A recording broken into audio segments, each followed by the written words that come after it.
मैं सज्जा करूँ आप जो है दोस्तों आपका हमारा अपना रक्षण यूट्यूब चैनल उम्मीद करते हैं सब करे से होंगे। तो चलते हैं दोस्तों, आज की वीडियो का टाइटल है why are Muslim leaders in India crime Waqf board will change everything in India. Okay, video 44 minutes की है। मुझे नहीं लगता है कि देर हम बैठ सकेंगे, अगर बैठ सके तो ज़रूर। तो बातें भी काफ़ी लेंथी होंगी। नाज़िया इलाही और मुजफ्फर भाई की चौधरी की होगी कन्वर्सेशन। तो देखते दोस्तों, पहले वीडियो पे इसमें फ्लाईओवर के ऊपर मजार बनाया जा रहा था, झूठा मजार, और उस पर वक्फ बोर्ड का बोर्ड लगाया जा रहा था कि ये पूरा जो फ्लाईओवर है ये वक्फ बोर्ड की संपत्ति और देखो कि यहाँ पर मजार भी है। फ्लाईओवर के ऊपर मजार बना। पीर बाबा वहां जन्म दे दिए। मतलब पीर बाबा की अम्मा ने साड़ी खोल करके, पजामा खोल करके वहां पे बच्चा पैदा कर दिया था फ्लाईओवर पर। पीर बाबा की अम्मा को पता था कि आने वाले वक्त में बहुत सारे फ्लाईओवर्स बनेंगे। उसके बाद फिर ये लोग चले गए सुप्रीम कोर्ट, मुसलमान पक्ष सुप्रीम कोर्ट में जाकर के कह रहे हैं कि ये तो हमारी संपत्ति है, मुगलों ने छोड़ी थी हमारे लिए। ये देखिए ये ब्लूप्रिंट है हमारे पास। ये मुगल आक्रांता यहाँ से यहाँ आए थे और यहाँ से यहाँ घूम करके गए थे, तो ये इलाहाबाद हाईकोर्ट आता है उस बीच में। ठीक है, अब सुप्रीम कोर्ट बेचारा परेशान हो गया क्योंकि सुप्रीम कोर्ट बहुत ज्यादा मुसलमान पक्षों को समर्थन तो देता है। इस बात को तो मानना पड़ेगा कि देता है। हमारा सर्वोच्च न्यायपालिका उनके इमोशन का की बहुत कदर करता है, मुसलमानों के जज्बात की बहुत कदर करता है। अब तो सर्वोच्च न्यायपालिका भी खामोश हो गया कि भाई कहीं ऐसा ना हो कि कल को कह दे सुप्रीम कोर्ट भी वक्फ बोर्ड की प्रॉपर्टी है।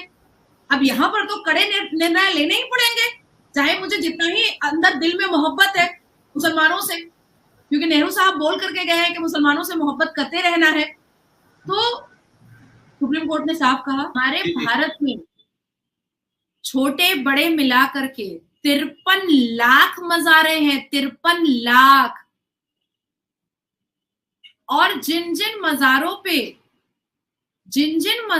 पे वक्फ बोर्ड ने अपना धाबा बोला हुआ है और जिन जिन मज़ारों की तख्ते पर जो जो पीर मुर्शिद का नाम लिखा हुआ है, वो नाम अल कुरान में कहीं पर भी नहीं। इतने बाबे आ कहां से गए, मुझे ये समझ नहीं आती कि 53 लाख बाबे कहां से आ गए। 53 लाख। और आप सोचिए कि रेलवे स्टेशन पर किस पीर की माँ ने पजामा खोल के बच्चा पैदा किया था। तो मैंने राहुल गांधी जी के ऊपर एक पर्टिकुलरली एक केस किया है और मैंने पूछा है कि अब आपको बताना पड़ेगा कि अल कुरान में इस्लाम में अभय मुद्रा का जिक्र कहां पर है। दूसरा, फिर उन्होंने संसद के लोकतंत्र के मंदिर के संसद के पटल पर उन्होंने कहा कि इस्लाम देखिए बहुत खूबसूरत है, उसमें कोई भी मस्जिद में जा सकता है। अब मैंने उनसे ये भी पूछा है कि भारत के सभी मस्जिदों का डेटा मैं आपको भेजती हूँ, आप उसमें बताइए मुझे कि औरत के लिए नमाज पढ़ने की मखसूस जगह कहां पर है और क्या प्रियंका वाड्रा को लेकर के आप मस्जिद जा सकते हैं। हेलो एंड वेलकम फ्रेंड, मैं हूं मुजफ्फर चौधरी और आप देख रहे हैं हमारा यूट्यूब चैनल परफेक्ट रिएक्शन। दोस्तों, इस वक्त हमारे साथ मौजूद हैं भारत से नाज़िया इलाही खान जी। बहुत ही दबंग और ज़बरदस्त बात करती हैं और ये समझें कि चैनल की मेरे की रौनक है ये, और बहुत आप लोगों की फरमाइश होती है कि इनको मैं लाजमी वीक में 2 या 3 इंटरव्यू उनसे लूँ। तो इसी सिलसिले में आज फिर इनको मैंने ज़हमत दी और इनको मैं अपने शो पर, अपने चैनल पर खुशामदीद कहता हूँ। नमस्कार, अस्सलाम वालेकुम, कैसी हैं आप? जय जगन्नाथ, हर हर महादेव, जय जय श्री राम, वंदे मातरम, भारत माता की जय। बहुत बहुत शुक्रिया। और मुजफ्फर भाई, मैं जानबूझ करके भी आपके साथ इसलिए बैठ जाती हूँ क्योंकि कहीं ना कहीं अगर आपके इस चैनल के माध्यम से पाकिस्तान में 5 मुसलमान मर्द भी थोड़ा सा सोचते हैं या सोचने लगे कि हाँ हमें ज़ॉम्बी से कन्वर्ट होकर के इंसान बन जाना चाहिए, तो ये मेरी जीत होगी। इसलिए मैं वक्त जरूर देती हूँ आपको। बहुत शुक्रिया आपका। मैं उम्मीद करता हूँ कि जो पाकिस्तानी हैं वो भी जो हमारी बातें गौर से सुने और जो उनके चीज़ में एक चीज़ डाली गई है वो उसको एक साइड पे रख के खुले दिमाग से ये चीज़ें सोचेंगे तो मेरे ख्याल में वो उन्हें इंसान बनने में ज़्यादा देर नहीं लगेगी। अच्छा, इसी मिलती जुलती बातें हम आज करेंगे वक्फ बोर्ड के मुतल्लिक के वहां पर एक अमेंडमेंट बिल पेश हुआ पार्लियामेंट के अंदर। कौन से ऐसे बड़े काम होने जा रहे हैं इसके नतीजे में जिसकी वजह से इतनी हाहाकार मची हुई है, और वहां पर जो अवैसी कैंप है, शोक का समा है, क्या होने क्या जा रहा है वहां पे? एक्चुअली 5 अगस्त जब भी आता है ना, तो हमारे भारत के विपक्षी दल असदुद्दीन अवैसी हुए, अखिलेश यादव हुए और राहुल गांधी जी हुए, बड़े बेचैन हो जाते हैं और बड़े तिलमिला से जाते हैं, क्योंकि 5 अगस्त 2019 को 370 खत्म हुआ। 5 अगस्त 2020 में श्री राम भगवान की भूमि पूजन हुआ था, भगवान राम की प्राण प्रतिष्ठा के लिए। और फिर 5 अगस्त 2024 आया तो ये लोग परेशान हो गए, क्योंकि सरकार भी मोदी जी की है, तो कहीं कुछ बहुत बड़ी चीज ना आ जाए सामने। और एग्जैक्टली हुआ वही। और वक्फ बोर्ड पर बहुत जमाने से बात चल रही थी। वक्फ बोर्ड को लेकर के काफी सारी कुरीतियां और काफी सारे एक क्रिमिनल एक्टिविटीज जो है वो मुजफ्फर भाई गाये बगाए सुनने में आ रहा था। और कई केसेस तो सुप्रीम कोर्ट तक जा चुके थे कि भाई ये तो वक्फ बोर्ड कुछ भी कर ले रहा है। अब जहां तक मुझे पता है और जहां तक मेरा इंफॉर्मेशन है, क्योंकि मैं रिसर्च में और इतिहास के पन्नों को खोलने में बड़ा मुझे मजा भी आता है और मैं बड़ी माहिर भी हूँ, तो वक्फ बोर्ड सऊदी अरब में तो नहीं है। आपके पाकिस्तान में वक्फ बोर्ड है क्या? नहीं, पाकिस्तान में वक्फ बोर्ड नहीं है। सऊदी अरब में भी नहीं है, ईरान में भी नहीं है, उज़्बेकिस्तान में भी नहीं है, अफगानिस्तान में भी नहीं है, तो कई सारे मुस्लिम मुल्कों में और वक्फ बोर्ड नहीं है। लेकिन हमारे यहाँ भारत में वक्फ बोर्ड है। पहले मैं इस पर आपको एक चुटकुला सुनाना चाहती हूँ, एक जोक सुनाना चाहती हूँ, और उसके बाद फिर अपनी बातों का आगाज करूंगी। एक बार बहुत सारे कुत्तों की भीड़ जो है ना, वो बैठी हुई थी भारत के एक बाजार के पास।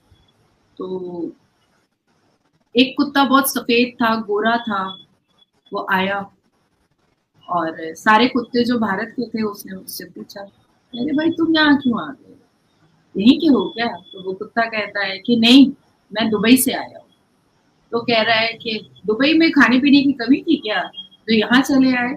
तो कुत्ता कहता है कि नहीं, सारी चीजों की बहुत ऐश थी, बहुत आराम था, सब कुछ था, पर भौंकने की आजादी जो भारत में है ना, वो वहां नहीं थी।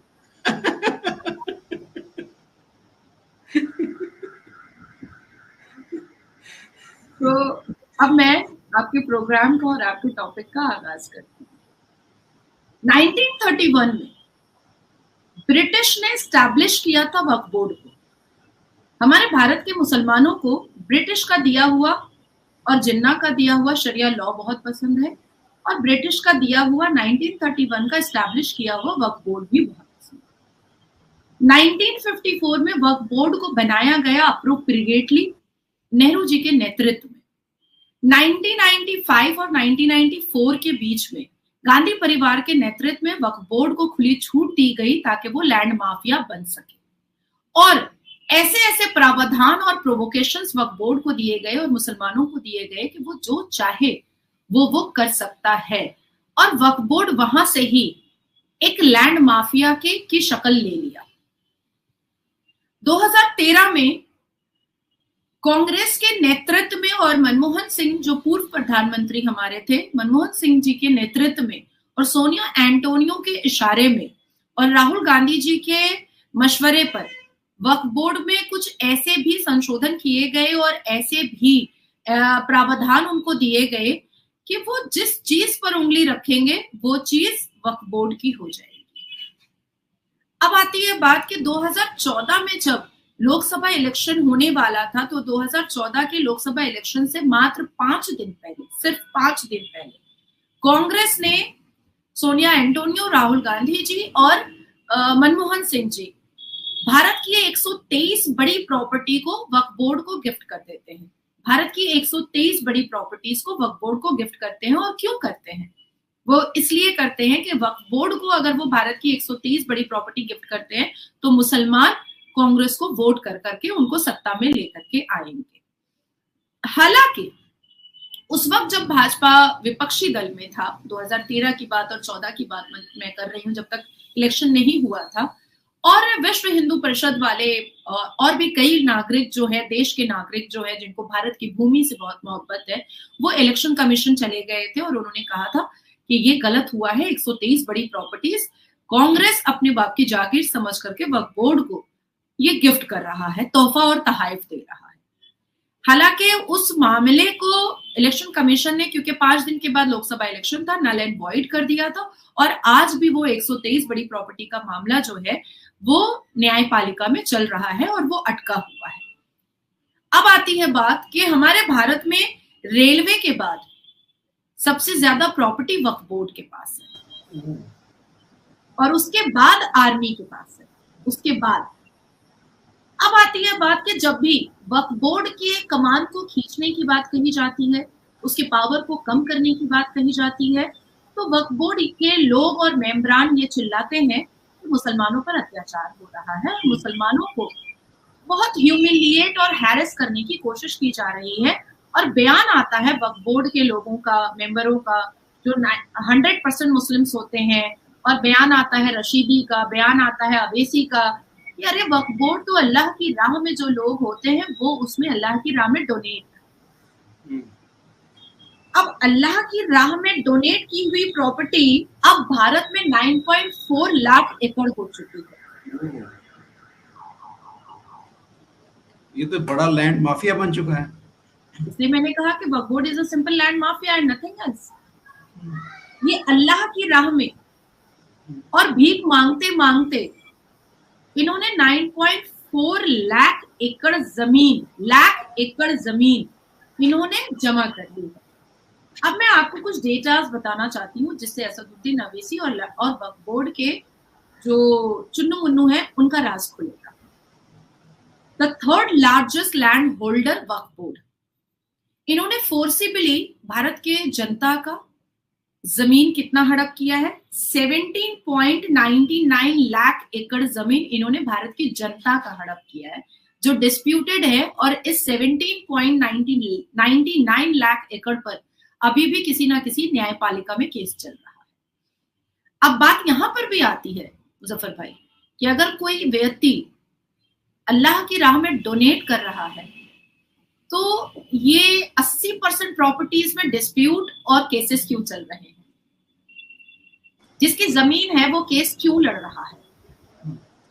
अब इसके बाद फिर फोर्सिबली रेलवे की कितनी जमीन वक्फ बोर्ड ने ली है? फोर्सिबली ग्रैब करके, हड़प करके, स्नैच करके 12.09 लाख एकड़ रेलवे की जमीन को इन्होंने कैप्चर करके रखा हुआ है।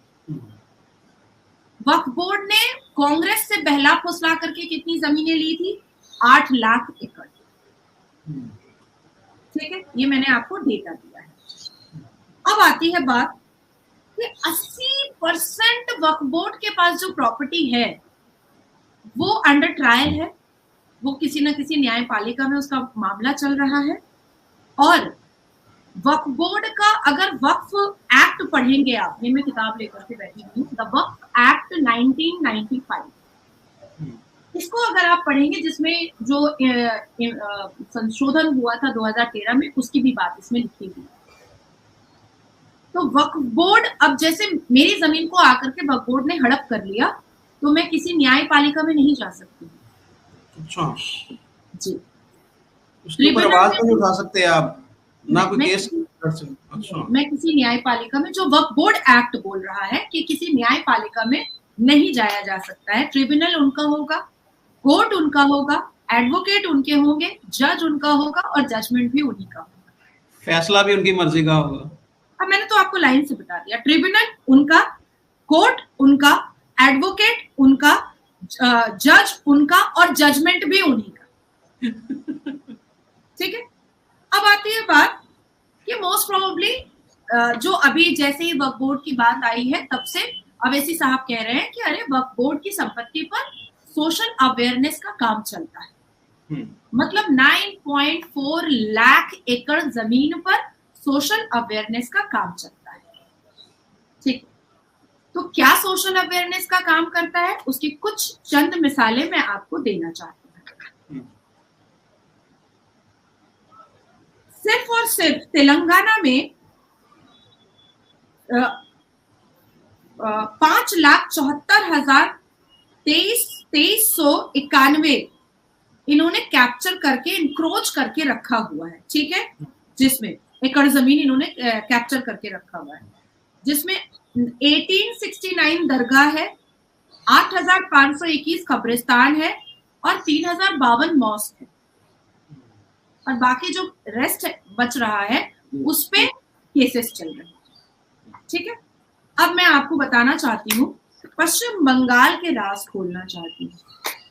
ये सोशल अवेयरनेस में मुझे लगता है, क्योंकि कुरान का पहला वर्ड इकरा का है, तो जरूर पढ़ाई के लिए भी सोशल अवेयरनेस का कुछ ना कुछ काम तो हुआ होगा।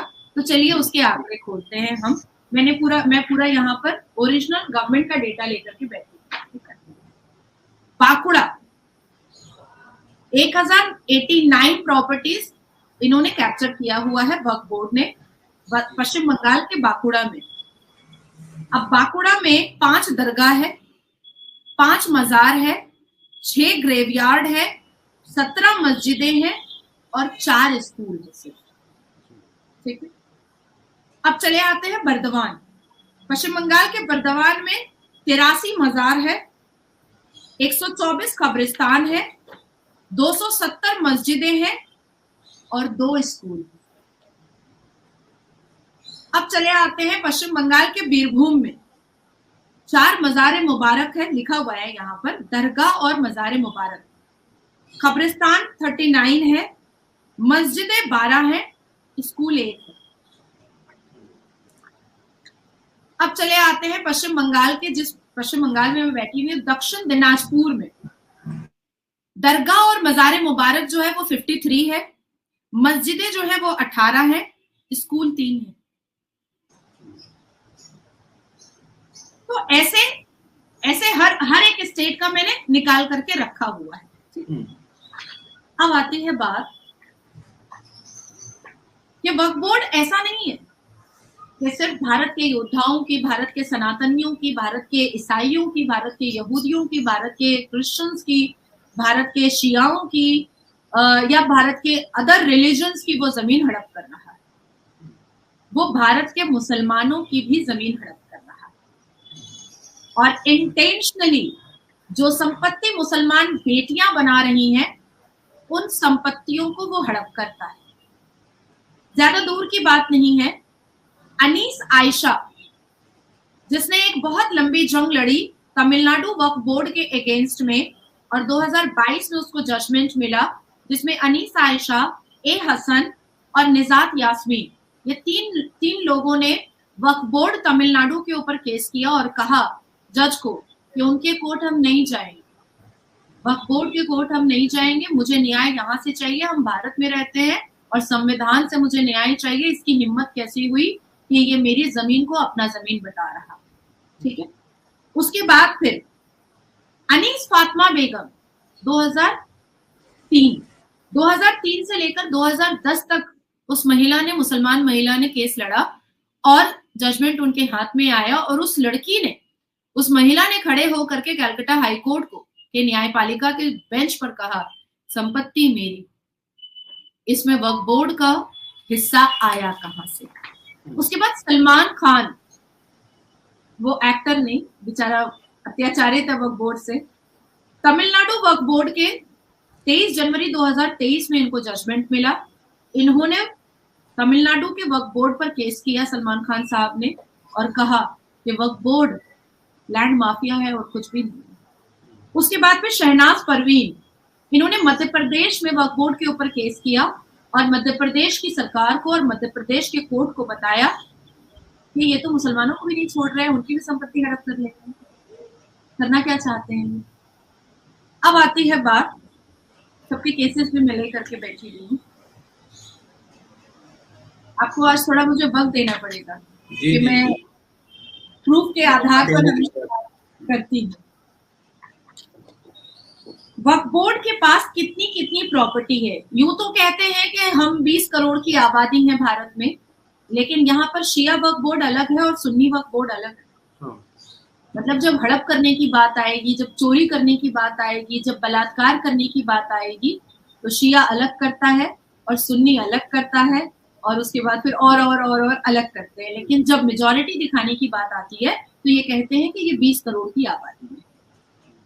पश्चिम बंगाल में वक्फ बोर्ड की प्रॉपर्टी जो है वो 80,480 है। एकड़ की बात कर रही हूँ मैं, प्लॉट्स की बात नहीं कर रही हूँ मैं, एकड़ की बात कर रही हूँ। उत्तराखंड में 5,317 है। उत्तर प्रदेश के शिया वक्फ बोर्ड के पास 1,506 है। उत्तर प्रदेश के सुन्नी वक्फ बोर्ड के पास 1,99,701 एकड़, प्लॉट्स नहीं। तेलंगाना में 41,568, त्रिपुरा में 2,643, तमिलनाडु में 60,223, राजस्थान में 24,774, पंजाब में 58,608, महाराष्ट्र में 31,716, मध्य प्रदेश में 31,342, केरला में 39,019, कर्नाटका में 58,578, जम्मू एंड कश्मीर में 32,506, गुजरात में 30,881, दिल्ली राजधानी में 1,047, दादरा और नागर हवेली में 32, छत्तीसगढ़ में 2,665, बिहार में 6,880, आंध्र प्रदेश में 10,708। यानी भारत की कोई स्टेट नहीं छोड़ी जहां पर इनका कब्जा ना हो, कोई एक स्टेट भी नहीं है। एक स्टेट नहीं है, एक भी स्टेट नहीं है। अब आते हैं हम कि हालिया में वक्फ बोर्ड ने क्या किया कि तमिलनाडु का एक विलेज था जहां पर 95% हिंदूज रहते थे और 1500 साल पुरानी एक समेंथा चंद्रशेखरा स्वामी टेम्पल है। और क्योंकि साउथ इंडियंस जो होते हैं वो अपने मंदिरों से बहुत ज्यादा अटैच होते हैं, बहुत ज्यादा भावुक होते हैं। वक्फ बोर्ड उठा और अपना एक हरा हरा बोर्ड लगा दिया। हरे रंग से आप लोगों को भी बहुत मोहब्बत है, मुझे तो शदीद नफरत है। तो उठा और उठ करके हरा हरा बोर्ड लगाया और कहा ये पूरा गांव वक्फ का है। यहां तक के 1500 साल की पुरानी मंदिर को भी कह डाला कि ये भी वक्फ का है। ठीक है। अब मैं आपको एक और किस्सा सुनाना चाहती हूँ। रिसेंटली, ये 2022 की बात है, तमिलनाडु का ही एक किसान था। वो अपनी बेटी का विवाह करना चाहता था, शादी होने वाली थी। तो उसने कहा कि मैं एक खेत का कुछ हिस्सा में बेच देता हूँ और अपनी बेटी की शादी में धूमधाम से करना चाहता हूँ। हर पिता का एक सपना होता है कि सामने वाला मांगे या ना मांगे, लेकिन हम अपनी बेटी को बहुत अच्छे से, हम धूमधाम से उसकी शादी करेंगे। वो किसान बेचारा हिंदू समुदाय से था। वो गया और जा करके उसने रजिस्ट्रार को कहा कि मेरी इस संपत्ति को बेचना है, मुझे अपनी बेटी की शादी करनी है। रजिस्ट्रार ने वो उसके डीड ले ली और कहा कि ठीक है, मैं इसका पूरा पेपर रेडी कर देता हूँ, आप आके साइन कीजिए। मीनवाइल 60 या 62 घंटे के बाद वो रजिस्ट्रार और वकील उस किसान को बुलवाते हैं। बुलवा करके उससे कहते हैं कि आपकी जमीन तो वक्फ ने ले लिया है, आप कैसे बेच सकते हैं। अब वो किसान तो रोने पीटने लगा कि भाई ये तो मेरे बेटी की शादी का मसला है, ये कैसे हो सकता है। उसके बाद उस किसान को 2022 में जाकर के जजमेंट मिला, उसकी बेटी की शादी 7 साल रुकी गई। 7 साल 2022 में उसको फैसला हुआ कि नहीं, ये इस किसान की ही संपत्ति है और झूठ बोल करके आप इस संपत्ति को अपने कब्जे में ले रहे हैं। और यही रीजन था कि आप भारत के न्यायपालिका में नहीं आने देते हैं लोगों को और आप अपने कोर्ट में बुलवाते हैं। एक और अभी आपको बताती हूँ। 5 अगस्त 2021 को एक यूट्यूबर को, पत्रकार था, एक यूट्यूबर को एक पुलिस मार रहा था और फ्लाईओवर की कुछ वीडियोस जो है वो कटे छटे, थोड़े से डोलते हुए, थोड़े से हिलते हुए बहुत वायरल हुए कि आखिर इस यूट्यूबर को, इस पत्रकार को पुलिस मार क्यों रहा है। दिल्ली क्या था, दिल्ली नोएडा का। जब उस पर आला अधिकारी जो सुपीरियर और सीनियर पुलिस ऑफिसर्स होते हैं, जब उन्होंने उस पर इंक्वायरी करवाई और उस पत्रकार से बुला करके पूछा कि हुआ क्या था, तब उसने बताया कि जब उस पर आला अधिकारी जो सुपीरियर और सीनियर पुलिस ऑफिसर्स होते हैं, जब उन्होंने उस पर इंक्वायरी करवाई और उस पत्रकार से बुला करके पूछा कि हुआ क्या था, तब उसने बताया कि रात के अंधेरे में फ्लाईओवर के ऊपर मजार बनाया जा रहा था, झूठा मजार, और उस पर वक्फ बोर्ड का बोर्ड लगाया जा रहा था कि ये पूरा जो फ्लाईओवर है ये वक्फ बोर्ड की संपत्ति और देखो कि यहाँ पर मजार भी है।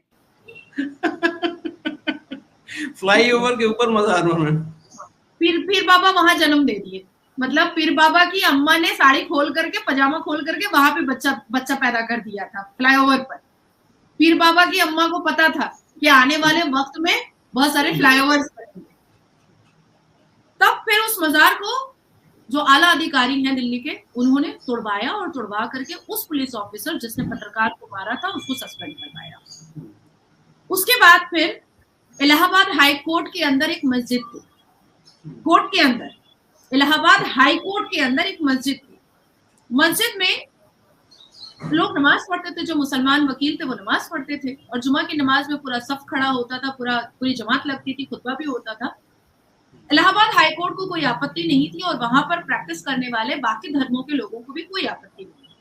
पर एक सुबह में जब बहुत सारे क्लर्क और वकील एंटर किए तो उनको पता चला कि वक्फ बोर्ड ने अपना हरा हरा बोर्ड लगा दिया है कि ये मस्जिद जो है और मस्जिद के बाहर का गलियारा जो है वो वक्फ बोर्ड की प्रॉपर्टी है। अब सारे वकील एकजुट हुए और उन्होंने कहा कि ये क्या बात हो गई भाई, अब तुम हाई कोर्ट को भी ले लोगे। उसके बाद फिर इलाहाबाद हाई कोर्ट के जस्टिस के बेंच पर पूरा एक मास पिटिशन और एक शिकायत पिटिशन जो है वो जमा हो गया और कहा गया कि देखिए मस्जिद के साहब, माय लॉर्ड, हमें कोई आपत्ति नहीं था, हर धर्म के लोग यहाँ पर अपने अपने रिचुअल्स को, अपने अपने श्रद्धा और आस्था को मान सकते हैं, अपने मजहब को मान सकते हैं, लेकिन वक्फ बोर्ड का बोर्ड कैसे लग सकता है, वो भी इलाहाबाद हाई कोर्ट के अंदर लग जाए, ये कैसे हो सकता है। इलाहाबाद हाई कोर्ट ने तुरंत कहा कि अब इस मस्जिद को ही यहाँ से रिमूव किया जाए। अच्छा। क्योंकि ना रहेगा बांस और ना बजेगी बांसुरी। अब तो वक्फ बोर्ड के लोगों को ईगो में प्रॉब्लम हो गया और उन्होंने छाती पीटना स्टार्ट कर दिया। अब जो पूरा मतलब एक काफिला निकला दाढ़ी टोपी वाले का, अब्बा का पैजामा पहन लिया और भैया का कुर्ता पहन लिया और जालीदार टोपी पहन लिया, दाढ़ी में मेहंदी लगा लिया और निकल गया काफिला लेकर के कि भाई छाती पीटो अब जल्दी जल्दी के भाई, अब ये तो हम मुसलमान खतरे में आ गए हैं। उसके बाद फिर ये लोग चले गए सुप्रीम कोर्ट, मुसलमान पक्ष सुप्रीम कोर्ट में जाकर के कह रहे हैं कि ये तो हमारी संपत्ति है, मुगलों ने छोड़ी थी हमारे लिए, ये देखिए ये ब्लूप्रिंट है हमारे पास, ये मुगल आक्रांता यहाँ से यहाँ आए थे और यहाँ से यहाँ घूम करके गए थे, तो ये इलाहाबाद हाई कोर्ट आता है उस बीच में। ठीक है, अब सुप्रीम कोर्ट बेचारा परेशान हो गया क्योंकि सुप्रीम कोर्ट बहुत ज्यादा मुसलमान पक्षों को समर्थन तो देता है, इस बात को तो मानना पड़ेगा कि देता है। हमारा सर्वोच्च न्यायपालिका उनके इमोशन का की बहुत कदर करता है, मुसलमानों के जज्बात की बहुत कदर करता है। अब तो सर्वोच्च न्यायपालिका भी खामोश हो गया कि भाई कहीं ऐसा ना हो कि कल को कह दे सुप्रीम कोर्ट भी वक्फ बोर्ड की प्रॉपर्टी है। अब यहाँ पर तो कड़े निर्णय लेने ही पड़ेंगे, चाहे मुझे जितना ही अंदर दिल में मोहब्बत है मुसलमानों से, क्योंकि नेहरू साहब बोल करके गए हैं कि मुसलमानों से मोहब्बत करते रहना है। तो सुप्रीम कोर्ट ने साफ कहा कि भैया वो मस्जिद तो आपको इलाहाबाद हाई कोर्ट के अंदर से हटानी पड़ेगी। उसके बाद फिर एक पिटिशन रिक्वेस्ट का एक अर्जी पिटिशन मुस्लिम पक्ष ने डाला और कहा कि साहब इलाहाबाद हाई कोर्ट को कहिए ना कि उस मस्जिद की जगह मुझे कहीं और दे दे, फ्री में जगह लेने के लिए। तो ये एक साजिश है वक्फ बोर्ड की। आप लोग हमेशा पाकिस्तान से बैठे बैठे सुनते हैं बाबरी मस्जिद तोड़ दिया, वहां पर देखो मंदिर बन गई, और अवैसी इस चीजों को बार बार दोहरा करके मुसलमानों को जिहादी एक्टिविटीज में मुब्तला भी रखना चाहता है। क्योंकि अगर अल कुरान में पढ़ते हैं तो ना ये जो मैंने अभी 1000 से ऊपर आपको मजारों के नंबरिंग बताए हैं वो भी सिर्फ वेस्ट बंगाल के बताए हैं और कुछ डिस्ट्रिक्ट के बताए, उसी में 2200 मजार मैंने बता दिए हैं।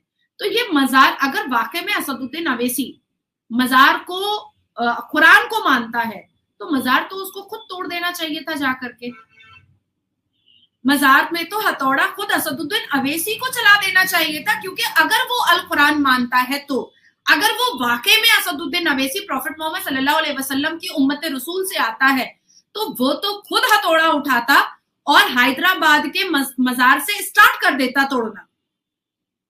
अब आती है बात कि ये एक स्ट्रैटेजी है कि हम मंदिरों को तोड़ करके उस पर टुम्ब बनाएंगे, और फिर ये पता होता है मुसलमान पक्षों को कि वो केस हारेंगे ही, क्योंकि उनके पास कोई प्रूफ तो है नहीं।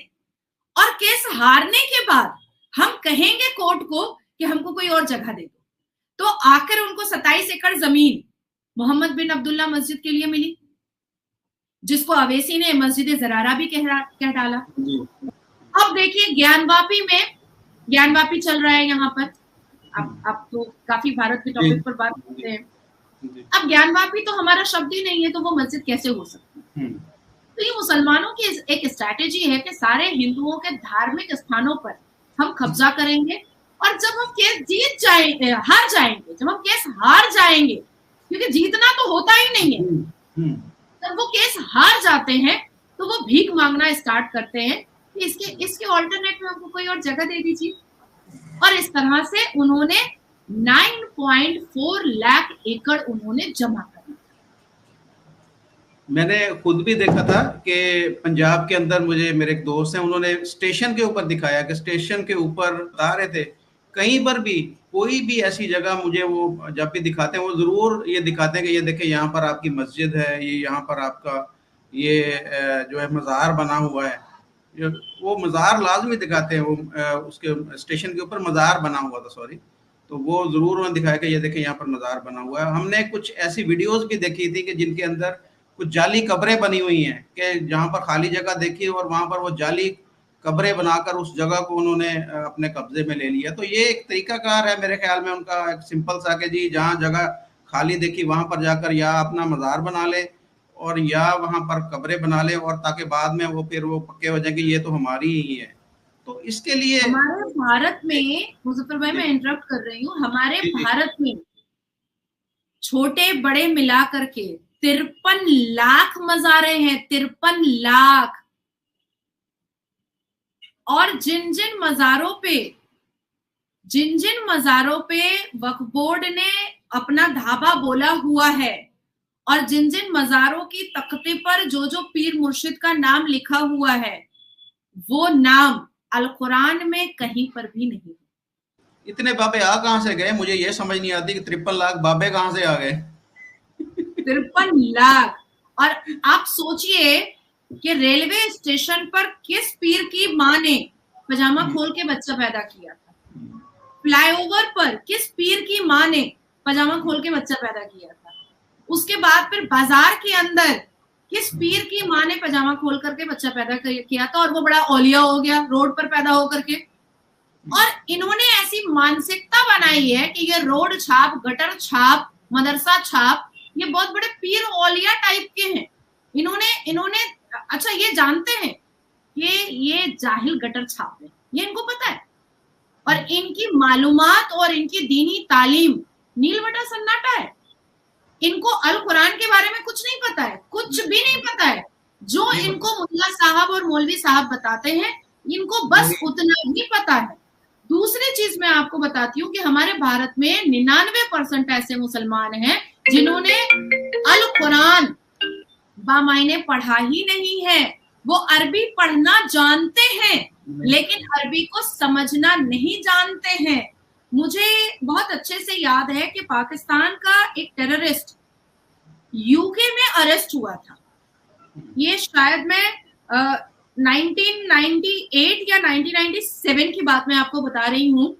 पाकिस्तान का एक टेररिस्ट यूके में अरेस्ट हुआ था, और जब उसके बैग से बहुत सारी चिट्ठियां निकली थी, तो उसने बोला, जो ऑफिसर्स थे, तो उन्होंने कहा कि ये क्या लिखा हुआ है, मुझे तुम बताओ। तो वो कहा कि ये अरबी में लिखा हुआ है साहब, मुझे अरबी पढ़नी आती है पर अरबी समझनी नहीं आती है। तो यूके के उस ऑफिसर ने कहा कि तुम कैसे मुसलमान हो, जिस भाषा को तुम पढ़ सकते हो लेकिन उस भाषा को तुम समझ नहीं सकते हो, तो तुम तो मुसलमान हुआ ही नहीं, क्योंकि नहीं समझा।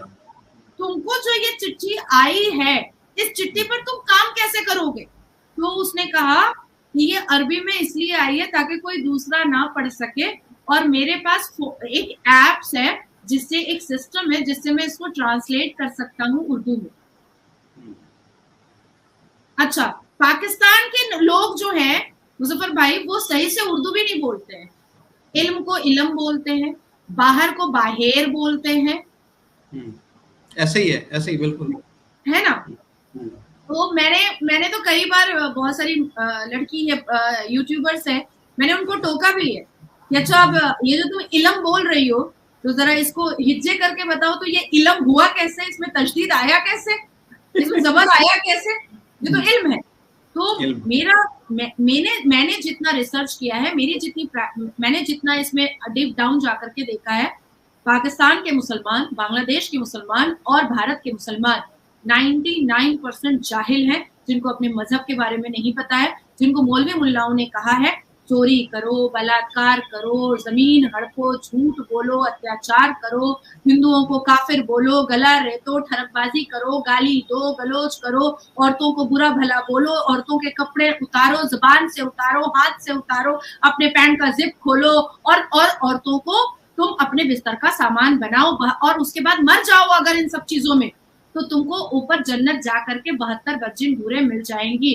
और मुझे बहुत अच्छा लग रहा है कि बांग्लादेश में जितने भी मुसलमान अभी क्योंकि आप किसी को मारने के लिए खड़े होते हैं एक काफिला लेकर के, तो आपके भी 10 लोग मरते हैं, सामने वाले का अगर 100 मरता है तो आपके भी 10 मरते हैं।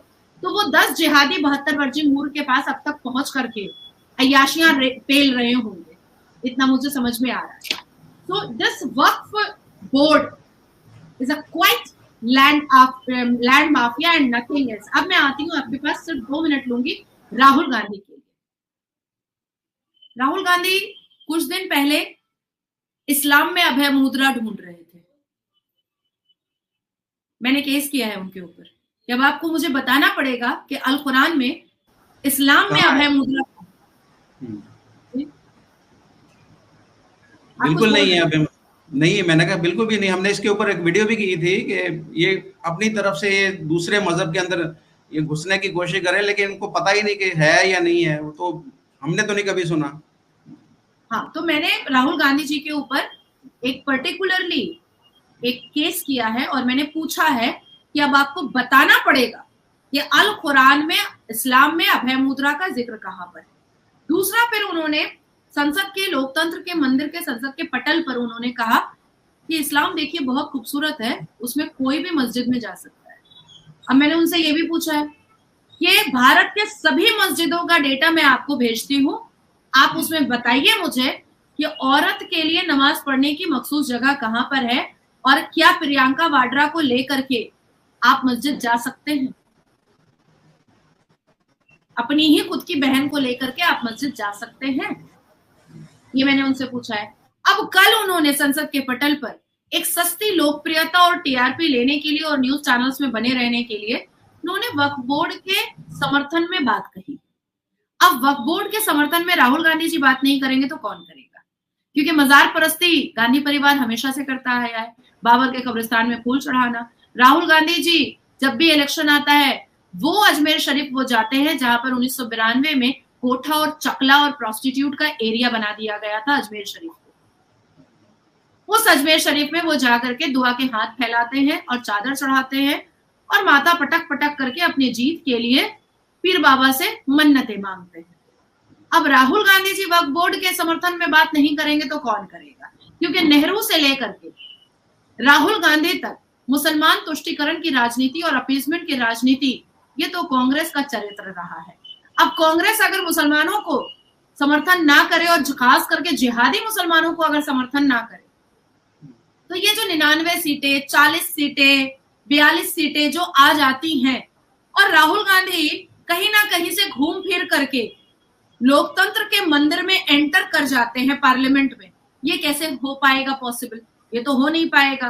तो अपनी गांधी परिवार और राहुल गांधी और सोनिया एंटोनियो और प्रियंका वाड्रा, ये जो 3 लोगों का गांधी परिवार है, ये लोग मुस्लिम तुष्टीकरण की राजनीति करके और जिहादी मुसलमानों को का समर्थन करके सिर्फ और सिर्फ पार्लियामेंट के अंदर अपनी सीट को फिक्स करते हैं, और इनको पता है कि जिस दिन इन्होंने मुसलमानों का समर्थन छोड़ दिया उस दिन गांधी परिवार खत्म हो जाएगा भारत की पॉलिटिक्स में, भारत की पॉलिटिक्स में इतिहास बन करके रह जाएगा। इसीलिए ये यासीन मलिक जैसे टेररिस्ट के साथ भी दस्तरखान पे बैठ जाते हैं, ये लश्कर तैयबा से भी आराम से बात कर लेते हैं, ये चाइना के जितने भी टेररिज्म माइंडेड हैं जो भारत में बुरा चाहते हैं, भारत का बुरा करते हैं, उस चाइना के साथ भी सोनिया एंटोनियो जाम से जाम और वाइन का ग्लास खड़काती हुई नजर आती हैं।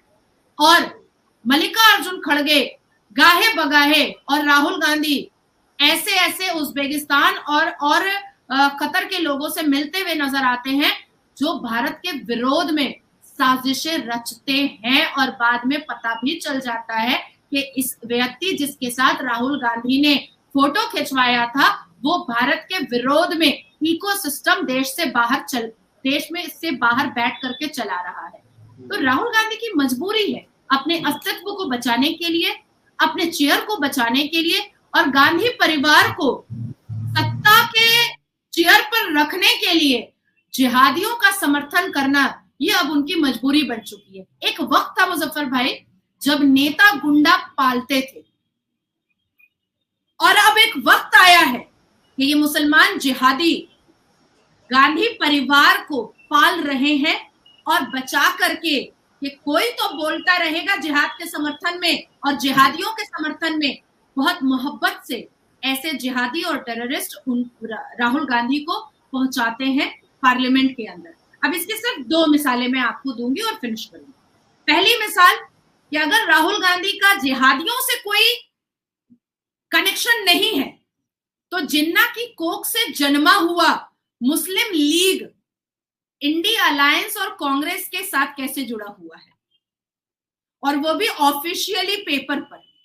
मुस्लिम लीग, अगर वाकई में राहुल गांधी के पास अगर सच में कोई भी सत्य का आधार है तो मुझे बताएं कि क्या उन्होंने पीएफआई को फंडिंग नहीं की है, जो एक इस्लामिक टेररिज्म ऑर्गेनाइजेशन चला रहा है केरला में?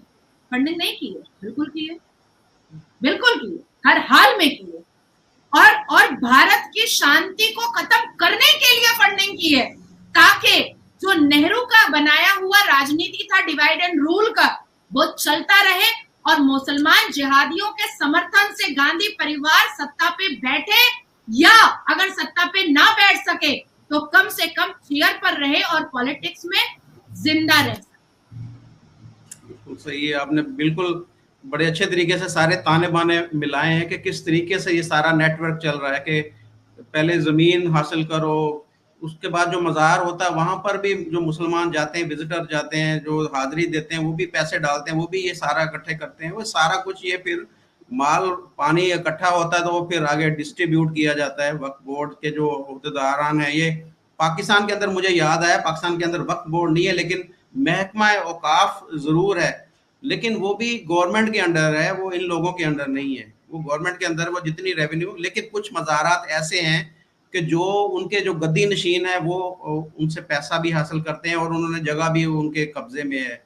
बहुत बड़े नाम है, जैसे शाह महमूद कुरैशी है, इस तरीके से और भी पॉलिटिशियन है, यूसुफ रजा गिलानी है, सिंध के अंदर बहुत बड़े पॉलिटिशियंस हैं, वो गद्दी के हैं और वो बड़ा माल पानी वो इकट्ठा करते हैं। तो ये काम इधर पाकिस्तान के अंदर भी हो रहा है, लेकिन भारत के अंदर जैसी आपने दास्तानें सुनाई हैं वो तो मैं पहली दफा सुन रहा हूँ कि इतनी ज्यादा जमीन उन्होंने ली है और इतने ज्यादा मज़ारात उन्होंने वहां पर बना रखे हैं, और वो सारा का सारा चक्कर सिर्फ पैसे का है और पावर का है।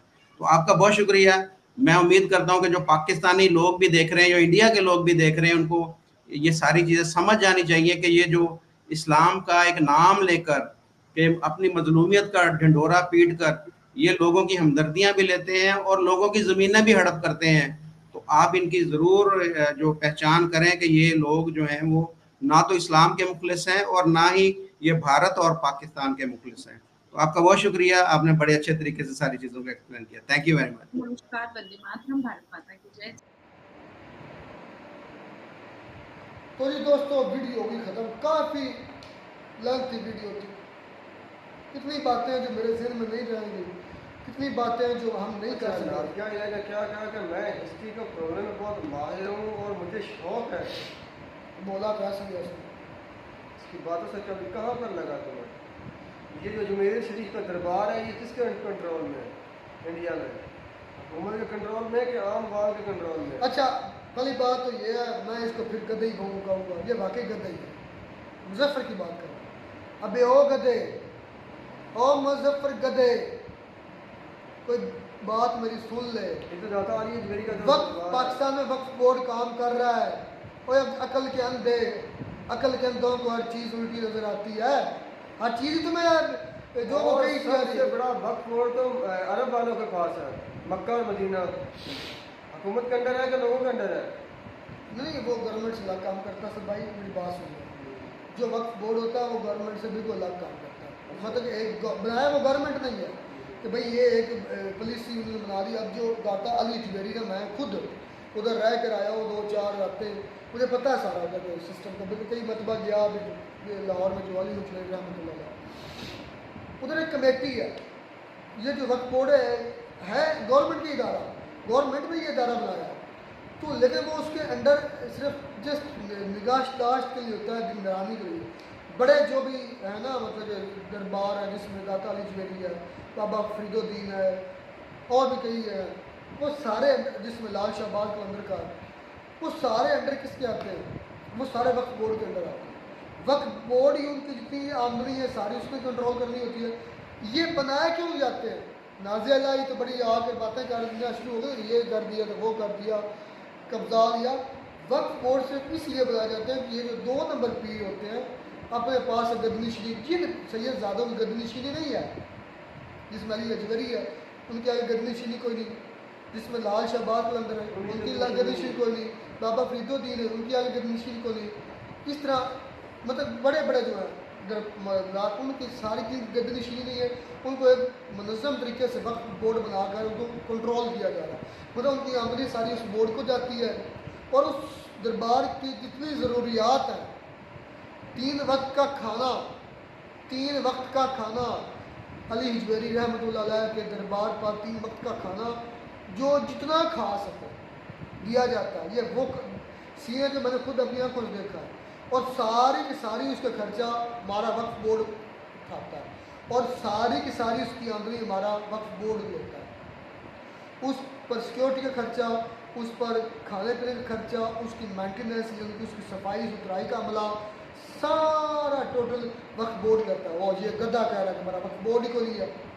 ये क्या है? ये अंधा है क्या है? ऐसे अगर बैठ जाता टुकड़ी ऐसे अगर बैठ जाता है और बकवास सुनता रहता है सामने से, बस जो वो पक पक पक वो करती रहती है, ये सामने से हाँ जी हाँ जी हाँ जी हाँ जी हाँ जी हाँ जी, और इतनी तुम्हें से शौक है, जाओ उसके चाटो तलवे चाटो, उसके शादी कर लो। जो वो कहती है और यार इतना भी औरत के नीचे नहीं लगना चाहिए। ठीक है, उसकी बातें कुछ ठीक भी थी इसमें और कुछ गलत भी थी, हर बात पर ही आप उससे एग्री कर जाते, इतने तुम रन मुरीद हो। और ये टीआरपी के लिए रन मुरीद नहीं है मेरे भाई। और यार इतनी तो रन मुरीदी है तुम्हारी इंडियन अवाम को खुश करने के लिए, और कुछ भी नहीं है। इससे ना रहमतुल्लाह ने भी कंटेक्ट किया है, मैंने भी किया है। ये हमें रिप्लाई आई थी कि हमें इसकी बात, हमारी बातें इसके कानों तक पहुंच चुकी है, उसको पता है कि मेरी धुलाई हो जानी है। नुकसार भाई ने सब ने हम पर मेरे पर सवाल करने, और मैं गधे की तरह फिर जिस तरह बैठा रहता हूँ शो में, मैं तो ऐसे बैठा रहूँगा, मैं तो जवाब दूंगा नहीं, तो मेरी बेइज्जती हो जानी है, मेरी सारी टीआरपी नीचे चली जानी है। इसलिए हमारे साथ ये डिस्कशन नहीं कर रहा। मुझे इसका घर का पता चल के सुनने में आ रहा है कि फैसलाबाद के हमारे एरिया के है, मतलब शहर का कहीं का है, क्योंकि मैंने इसको घंटा घर में काम करते हुए जो इसकी वीडियोज़ है मुझे पता चला कि ये इधर के लिए, तो हमसे इधर 8-10 किलोमीटर दूर है। तो कभी ये मुझे इसका घर का पता नहीं, घर भी पहुँच जाऊँ, ये जेल में रखना। और यार गधे हो तुम्हें होश ही को नहीं है, मतलब नहा कर भी बैठते हो कि नहीं बैठते।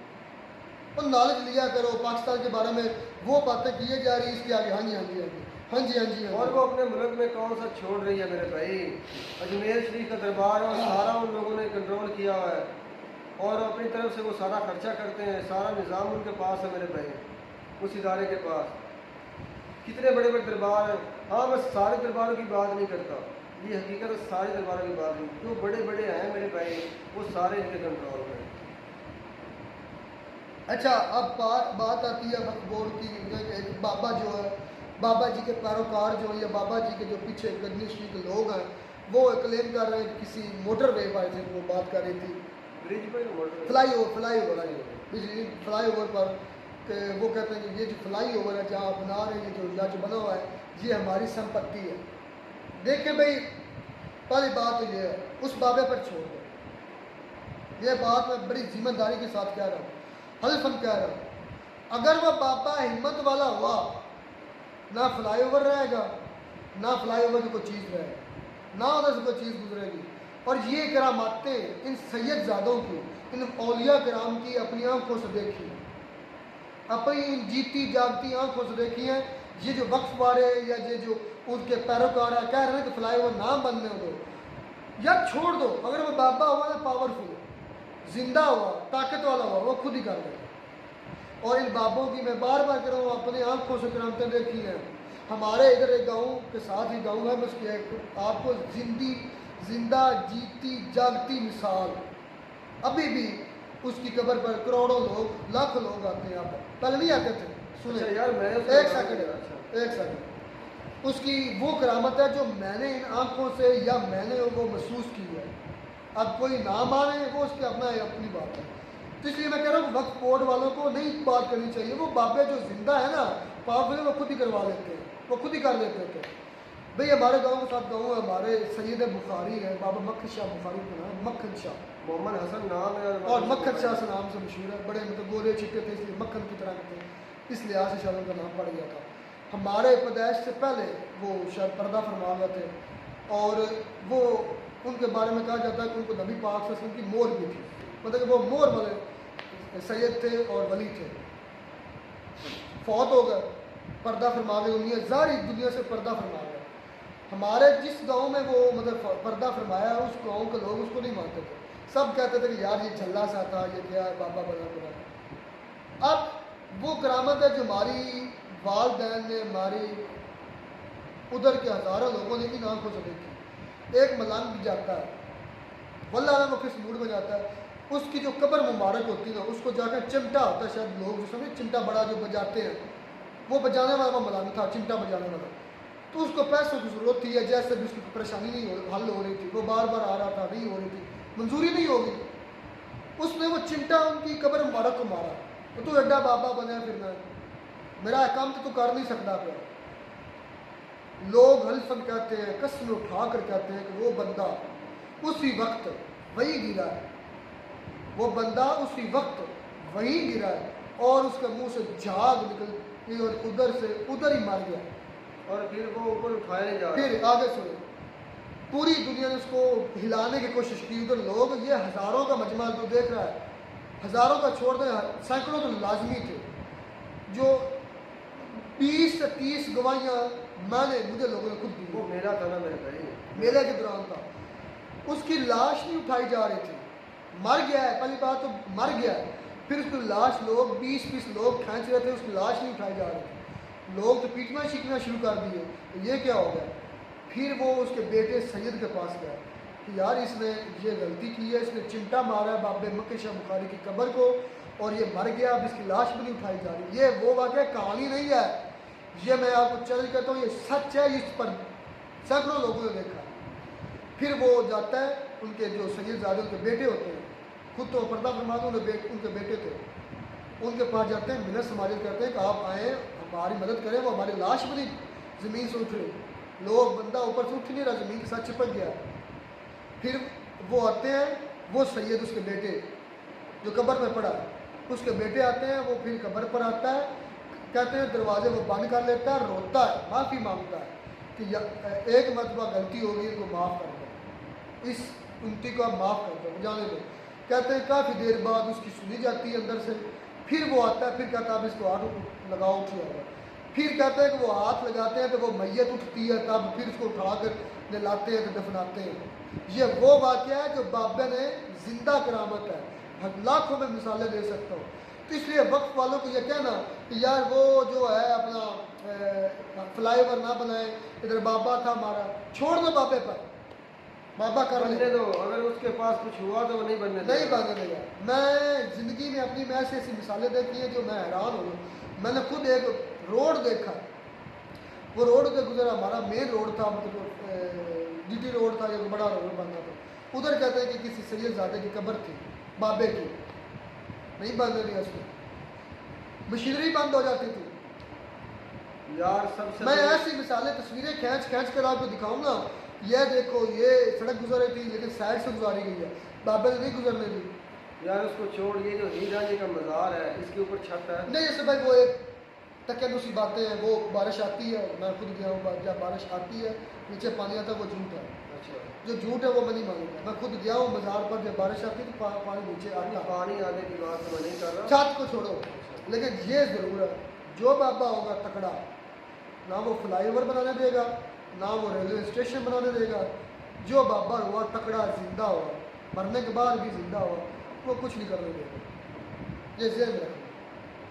तो बातें और भी काफ़ी हैं, मैं बाबों पर चला गया। बाबे जो जिंदा होते हैं ना दोस्तों, वो कर लेते हैं, जिनको अल्लाह ने कुछ ताकत दी होती है। अब बात आई और उसमें की बात, पहले वीडियो काफ़ी लेंथी थी और हमने लेंथी कर दी, क्योंकि ये मेरा एरिया ऑफ इंटरेस्ट था जिस पर मैंने बात शुरू हो गई।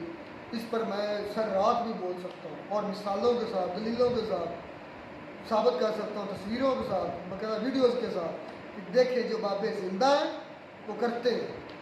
खैर आगे बढ़ते हैं।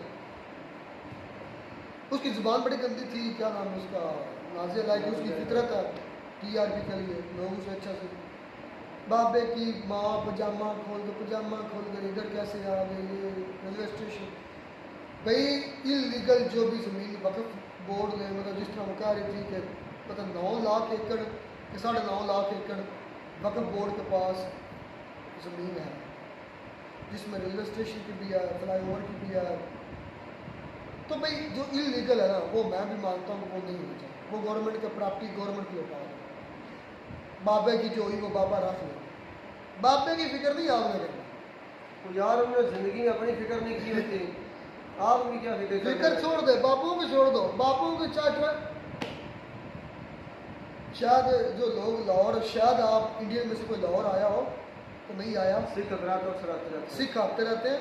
जहाँ आज दाता अली जगरी रहमतुल्लाह अलैह का दरबार है ना, वहाँ पर दरिया था, दरिया रावी था, जहाँ मज़ार था ना, वहाँ के साथ ही बिल्कुल बहता था दरिया रावी। कहते हैं कि फिर बाबा जी को किसने मिन्नत की, बाबा जी है दरिया लंगर नहीं देता, थोड़ा दरेडा करो दरिया रावी। फिर मैंने देखा कि वो पता कितने किलोमीटर दूर चला गया। और यार मैं कभी आप अगर मुझे कहना रिक्वेस्ट करें कि हमें दिखाओ वो जगह चलियोट के अंदर, इंडिया के अंदर वो सैयद दफन है, वो बाबा दफन है, जाओ जाके सर्च कर लो। उनका नाम है पानीपत्ती, यार पर आता है, बड़े मशहूर अल्लाह वाले हैं यार, जो कलंदर हुए हैं, हडाई कलंदर नहीं है वो, लाल शहबाज कलंदर है, बू अली कलंदर, बू अली कलंदर जाए सर्च करें इंडिया में, जाके देख लेना। बू अली कलंदर ने जहाँ अपनी इबादत की थी, चिल्ला किया था चलियोट शहर के अंदर, चनाब आई थिंक चनाब दरिया है, चनाब दरिया के अंदर उन्होंने ये अपनी चिल्ला गाय की। मैंने इन आँखों से उधर देख कर आया हूँ, घूम फिर कर आया हूँ।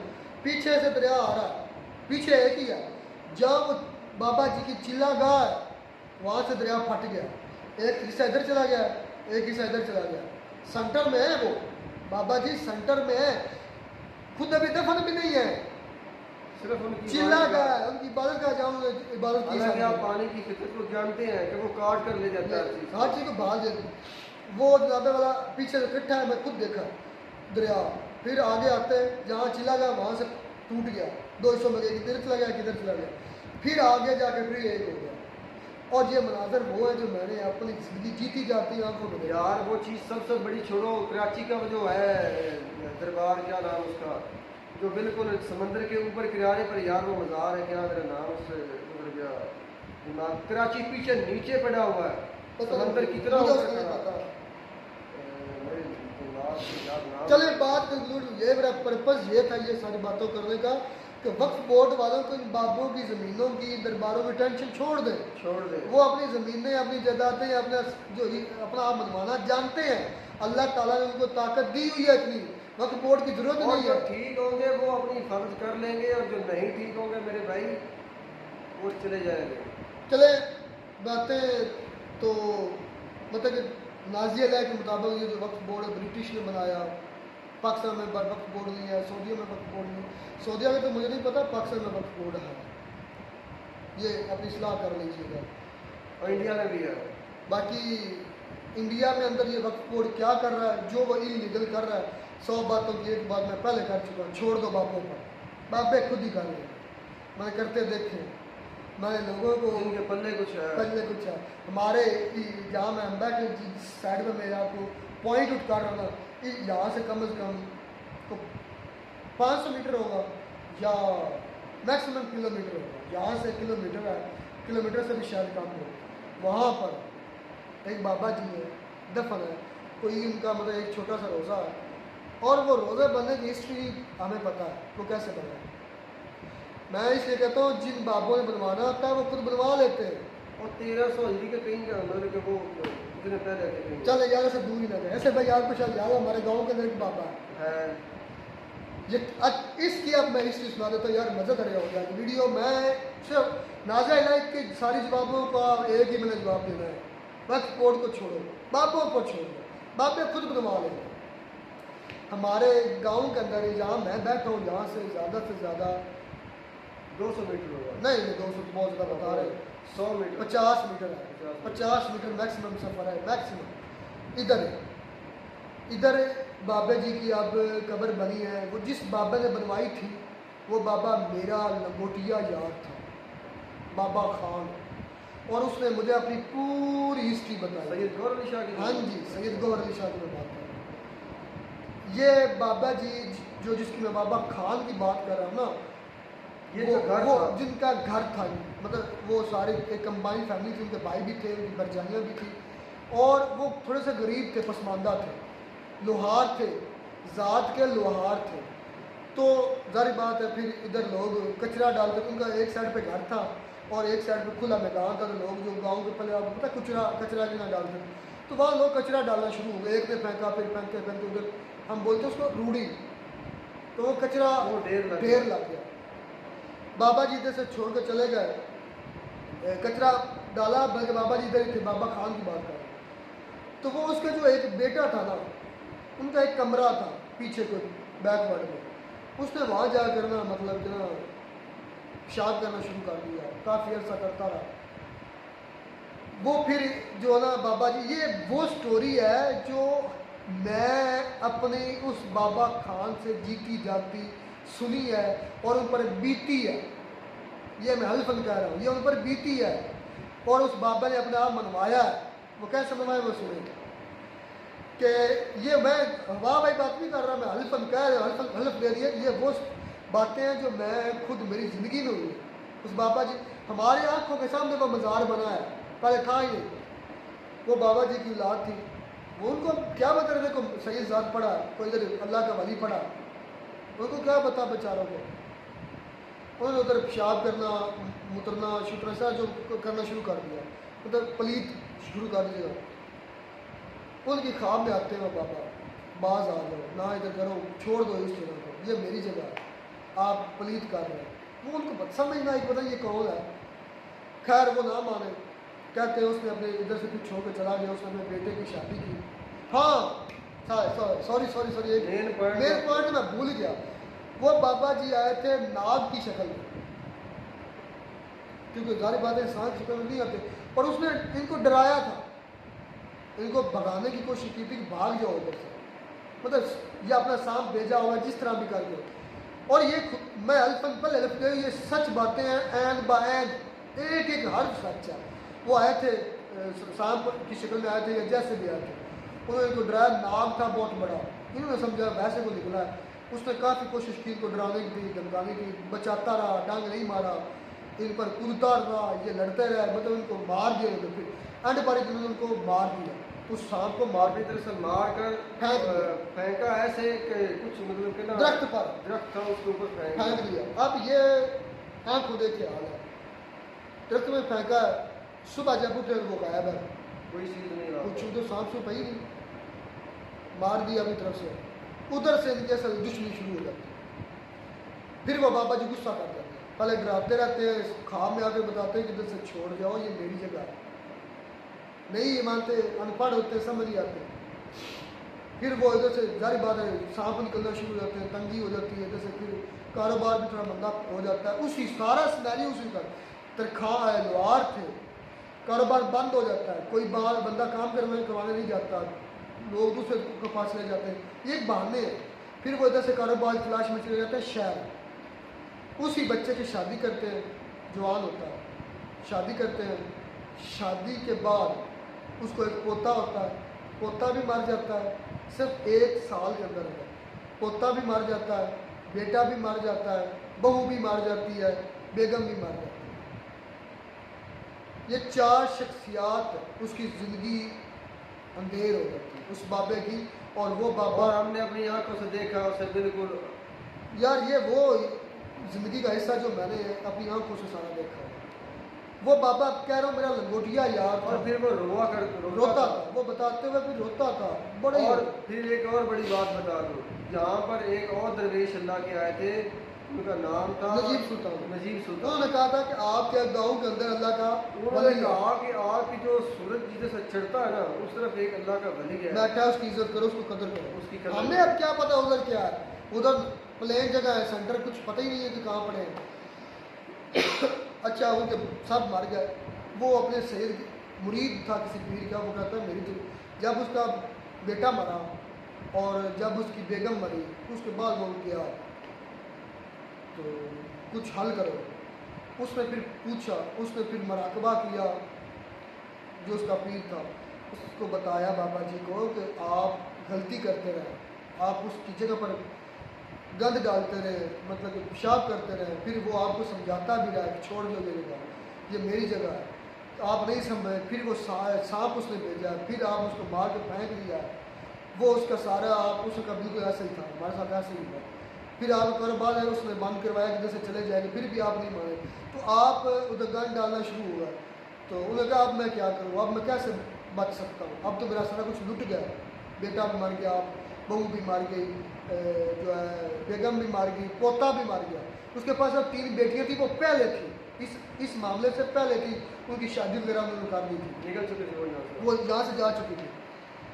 तो वो कहते हैं कि आप जाओ उस उधर, वो जगह भी फिर बताते हैं वो सही वहाँ ये जगह है, बाकायदा उस जगह भी बताता है वो बाबा ख्वाब में आकर कि भाई मैं यहाँ पढ़ा हूँ। फिर अपना नाम भी बताता है, गौहर अली शाह उनका नाम है। अगर आपको शौक हो तो मैं इधर से 50 मीटर दूर है, मैं आपको दिखा भी सकता हूँ। मेरे गांव के अंदर पहले ये कभी भी नहीं हुआ। फिर उसने अपने जीने की जो मतलब पैदा हुआ था वो तब की तारीख भी बताई है, फौत होने की भी बताई है, और ये भी साथ में कहा कि यहाँ मेरा मज़ार है। यार वो तो वो रह गए बाबा खान, जिन लोगों ने वो जगह खरीदी वो जगह नहीं दे रहे थे, वो नहीं दे रहे थे। हाँ, तो उनके पल्ले ऐसी लड़ाई पड़ी कि उनके सारे बंदे पुलिस ने पकड़ असल लिए। भाई वो भी सुन लिया, वो भी पूरी स्टोरी मैं तब कह रहा हूँ, और वक्त पर छोड़ दो, बाबा जी खुद ही कर लेंगे। भाइयों ने जगह बांटी, वो मैं अब उधर ही लेकर आ रहा हूँ। भाइयों जगह मैं एक भाई जिससे मैं वो बाबे दरबार वाली जगह दरबार बन चुका था। ये अभी 2-4 साल पहले की बात है, 2 साल पहले की बात। उसने ना मकान बनाने शुरू कर दिए थे, उसने तो बाबा खान भी हयात थे। बाबा खान ने मना किया, ये मज़ार मैंने बनवाया है, इधर बाबा है, अल्लाह का वली है, मेरा बहुत नुकसान हो चुका है, तो ये गलती ना करना। और उसने कहा जा बाबे केड़े, जिस तरह से हम कह देते हैं अब केड़ा बाबा, तो मैं मेरी ये मज़ार में मेरी जगह आई है, ये अभी दीवार में दिखा भी दूंगा जो रुक गई थी उधर पे। मैं कहा कि ये मेरी जगह है, मैं इस पर बनाऊंगा, मैं गिरा दूंगा मज़ार। उस बाबा जी ने जिसने बनवाया तो उसने बड़ी मिन्नत की, तुम्हारा कुछ नहीं बचना, माफ़ी मांगो, पीछे हट जाओ, वो ना हटा। अब वो बंदा जो था ना मेरा रिश्तेदार, मेरी मतलब समझ लेंगे इनडायरेक्टली रिश्तेदार है, वो जो जिसकी ज़मीन आई थी उसको दरबार में। ये सारी स्टोरी मैं इसलिए ला रहा हूँ, नाज़ी लाई जो मर्जी करते मैं पर कंक्लूड करूँगा। वो दीवार आज भी खड़ी है, बंदा बीमार हो गया, लड़ाई शुरू हो गई उसकी भाइयों के साथ, बंदा बीमार हो गया, मरते मरते बचा, उसको उसकी तीमारदारी करने के लिए ये खुद गया था। फिर मैंने पूछा कि हाँ भाई क्या बना, उसने कहा कोई बीमारी नहीं समझ आ रही, कोई रिपोर्ट्स में बीमारी नहीं आई। फिर वो कहते हैं वो आया, और उस बाबा जी के मज़ार पर इस्लामी दी। इस्लामी देने के बाद माफ़ी मांगी, माफ़ी मांगने के बाद घुटने टेक के रगड़े कि मुझे माफ़ कर दो, मुझसे गलती होगी, मैं इधर नहीं मकान बनाऊंगा। वो दीवार आज को मैं चैलेंज करता हूँ, आज भी वैसी की वैसी खड़ी है, बाबा जी वैसे के वैसे इधर मौजूद है। और ये वो वाक़या जो मेरी अपनी जीती जागती आंखों के सामने हुए हैं।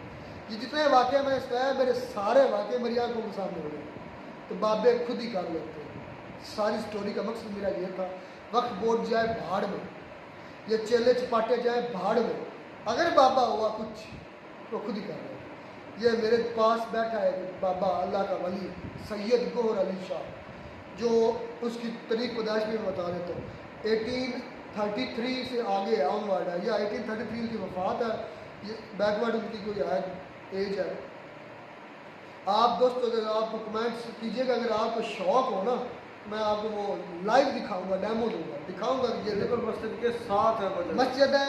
इधर वो दीवार जिसका आया था हिस्सा, उसकी दीवार थी, वो बना गिरा के बनाना चाहता था मकान, नहीं बना सका, हिम्मत नहीं पड़ी उसकी, बीमार हो गया, मरते मरते बच्चा है। फिर बच्चा भी कैसे माफिया मांग कर फिर उधर छोड़ के भाग गया। अब वो बंदा अभी भी जिंदा हयात है, कहते हैं तो उसका कहते हैं तो इसको उसका मैं इंटरव्यू भी आपको करवा, ए बाबा जी तो मर गए, वो जो मेरे लंगोटिया यार थे बाबा खान, इन्होंने मज़ार बनवाया था उस सैयद का, वो मर गए। अगर वो जिंदा होता तो उनकी भी मैं आपको पूरी स्टोरी सुनाता।